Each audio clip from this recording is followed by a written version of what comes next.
Okay, class. This will be number 11, I do believe. 10 or 11 class. I think it's 11. And instead of delving into any topics on the board today, I know obviously Corona's still a bad nasty. Probably will be for a while. But we are setting up on the spring and summer, and that's going to be beneficial to. I mean, well, social isolation in a house is difficult come winter because everybody's sneezing and everything. But that's a different note. We can talk about that topic as an integral feature of what we're about to do. But I really wanted to take a moment to specify note taking. I think it's a vastly underspecified region in education. Um, you can go through a lot of classes, and in each one of them, they'll teach you noting, but there really isn't a process on noting to begin with. So let's firstly break down what we know. What are some good examples of note taking? Day journals. Day journals. They come together in different packets or pamphlets. Your three-ring binder is a good example of what that is. Whether it be one complete topic or multiple topics that you're putting together, I think the first thing that people idealize wrong about notes is they're not something provided to you from a class. And let me specify that again. I'm not just talking about the notes that are provided for you to write as an application of what the gravity is. A lot of times, as the students, you refine this for the necessary overburden problem of what the tests are. Otherwise, you're just constantly reading through the information. But beyond that, somebody already subbed the part and did a bunch of this work for you. Now, a lot of times, in order to pass the test, you'd have to go in accordance, maybe this problem or this problem in the time of a test. And, that's basically how you go about taking a whole entire end of the year exam. That everything up to this point clearly can't fit into 1 day or 2 days worth of questioning. And yet we have to take the Common Core to say all of these questions, all of them in math, have to be subbed down into a group that breaks that down. Well, that's a no. That's an example of a test. That's an example of a form in which notes are taken. They don't satisfy the answer. Even if it's provided to you in the form of an answer, what would this question, what would this answer over X represent? So I wanted to elaborate a little bit more on this as the breaking down of the idea, and I'd like to offer you guys some homework tonight, or at least a thought experiment for you to study and practice.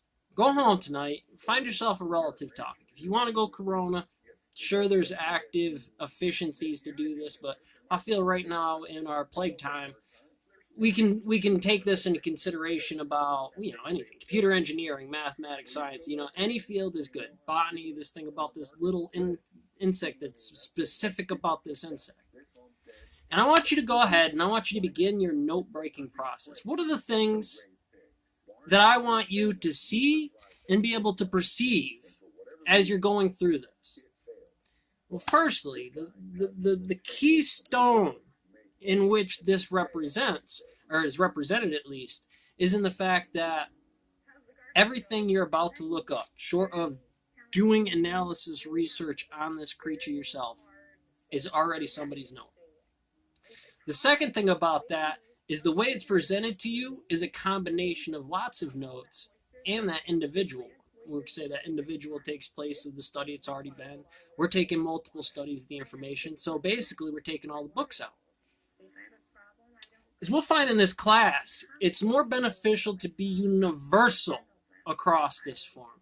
What you'll find my MassGap or my A1 book model is about isn't necessarily the mathematical constructs and voltage ratings, but everything that I do in those aspects at those saws is fundamental, failure, and behavioral. Well, specify that. I mean, we've already crossed so many variations of what the raw science is. When you hear fundamental or failure analysis in mathematics, well, how does this math equation break, Jordan?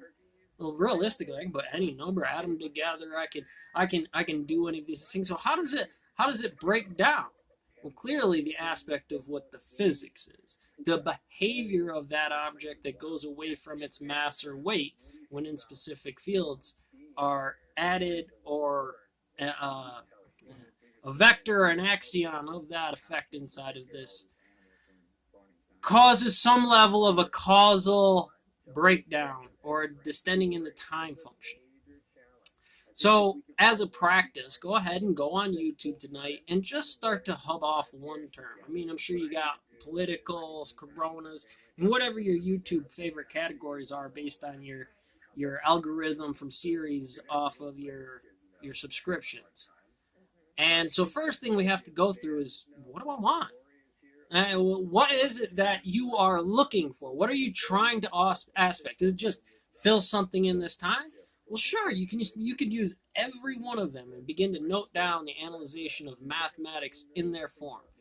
Represent that as a physics. I mean, there's all kinds of engineering in this videos. You have to set up the housing, you have to plan out your timelines, and here generally it's not totally completely planned out. Let me be honest with you, but at least I know I have to close things off at certain points, 5 minutes, 2 minutes, 10 minutes, 15 minutes, to make sure that I provide the 0 and 1 necessary for this aspect.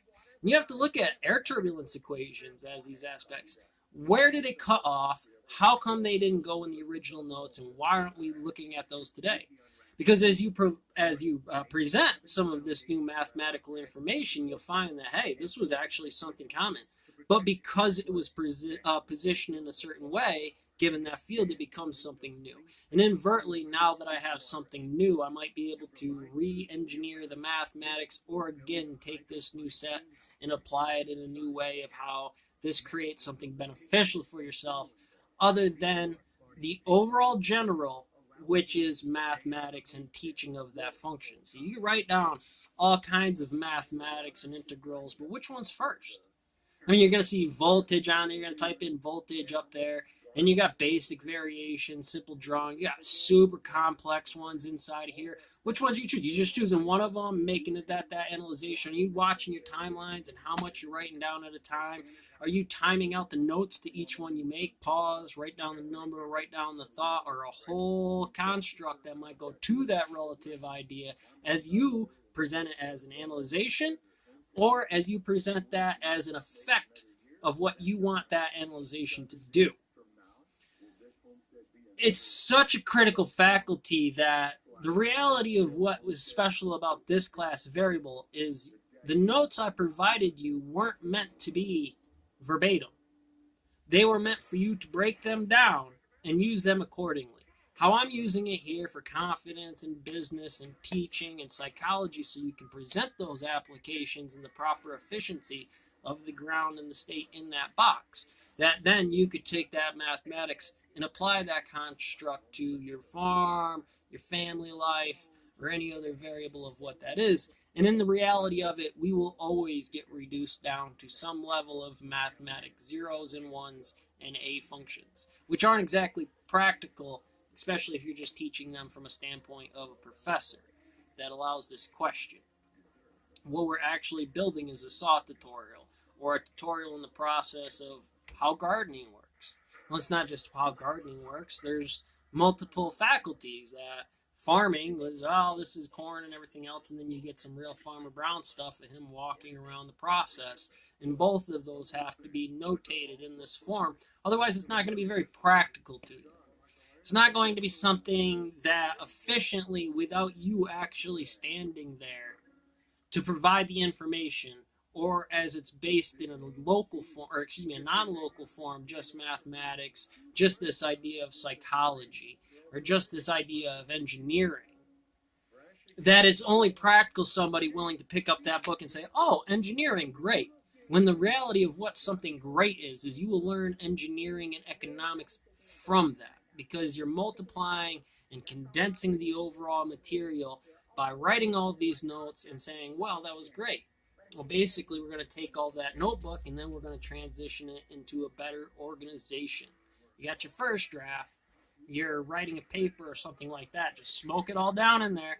Get it all on there. Take your research time. Try to do a little bit of techniquing inside of there to make sure that your time utilization is staying on task. Like, you can allowed to do other things. You can take a lot of notes. Is this the kind of thing that I want to take the note on? Or do I feel that there's going to be a better case for the same material in a better example. And we're just going to take that example and rip it down to something that you are more apt with, or at least in the region of you, it spreads the gap from great teacher to a kid that need both of those. And usually those are the defined models on Hemingway, For Who the Bell Tolls, Young or Old, and how you perceive yourself of in the box, why something like a statement like For Who the Bell Tolls affects in such a resonant way. So that was my note for today. I mean, obviously we could get more into it, but I want you to actually take the concept and realize how complicated and how important it is to take the time and engineer your note-breaking skills as if you were going to take that career, that piece of paper, that master's degree, and utilize it in the form later. You should have everything that what you need done before you get that piece of paper. You should know that you're worth being a master mason or have a